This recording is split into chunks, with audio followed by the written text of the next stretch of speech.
This is where it gets frightening. Well, it's tied up with depopulation, right? You have this being sort of the new path of eugenics. And so, I don't think these people ultimately care about, how many people are left, right? Smart and right. Well, eugenics is... you.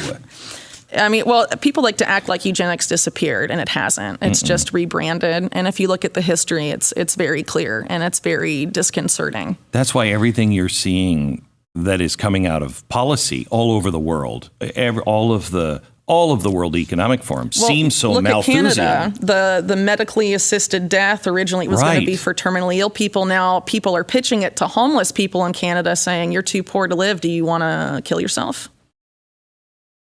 How do we not remember what happened last time? Well, I think some of these people, you look at the Rockefellers, they funded what happened last time. These mergers, because there's many of them, of Silicon Valley companies and big pharma. They're framing it as healthcare, but it's eugenics being framed as healthcare. And it's really...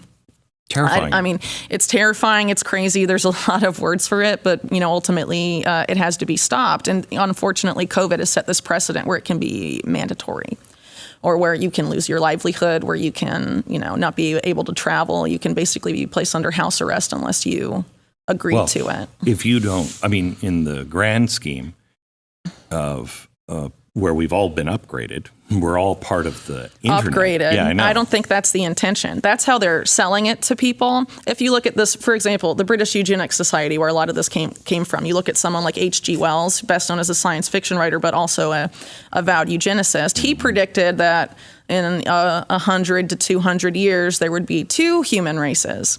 There would be the upgraded, augmented elite who were intellectual and attractive and, were the ones that did everything. And then a dwarf-like, troll-like, squat underclass that eats bugs. And, for people that have been paying attention, it seems like, they're selling this as one way. It's all going to be a utopian thing if we all upgrade. That's how it's being framed, right? But if you look at how these people think, they don't want that. They're looking at feudalism and how do you create a class of slaves that cannot even cognitively rebel ever again.